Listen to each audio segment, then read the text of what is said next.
tere jõudu! Näitan teile kohe ühte harilikku mändi. Siin on näha, et üks haru on alla rebenenud ja teine veel on püsti. Pisut lähemalt ka siis. All on näha see rebend.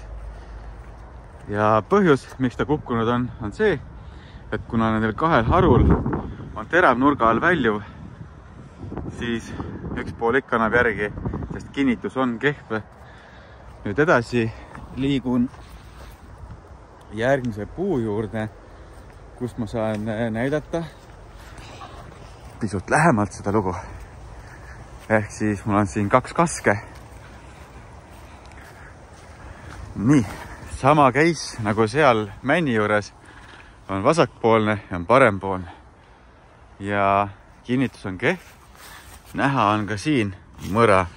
Ehk siis kui mõlemad harud kasvavad järjest suuremaks, siis keskele siia üldjuhul, kuna see siin kõik laasub ära ja põhioksa-mass jääb ikkagi väliskülgedele, kus ta oma valguse siis kätte saab.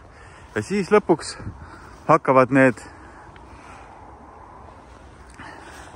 laiali vajuma, kasvavad sinna poole, kus nad valguse siis saavad. Aga kõrval on mul veel üks kask, millel on siis, pange nüüd tähele, hea kinnitus. Ehk siis see on see nagu U-kujuline kinnitus, kui seal on V-kujuline. Siin on V, hästi terav nurk. Ja siin on U. U-kujuline. Ja siin on koorehari, on väljapoole. Ehk siis siin, see haru ei rebene küll. Just sellepärast, et tal on väga tugev kinnitus. Mis veel siia räägin? Siiski me teeme seda haru ülevalt poolt veidikene kergemaks. Et see haru, muidugi ta on juba nurga all kasvab, eks ole, okei, alt ta sealt ei rebene, aga ülevalt võib lõpuks juhtuda selline lugu, et tema raskuskese on nii palju tsentrist väljas, et kuskilt mujalt võib ta murduda. Ja siis selle murdumisohu eesmärgil me siis vähendame seda vasakpoolset väiksemat haru. Igal juhul, et on olemas igal juhul indikaatorid, mis näitavad arboristidele, et okei, see haru on väga hea, kartma ei pea, vaatame seda, okei. Ja mis siis tegema peaks? Kaks varianti. Kas siis siduda ülevalt sealt kinni tugivööga niimoodi, et ta laiali ei läheks. Mis teine variant on, ütleks kohe maha, aga teine variant on see, et üks nendest puudest pannakse siis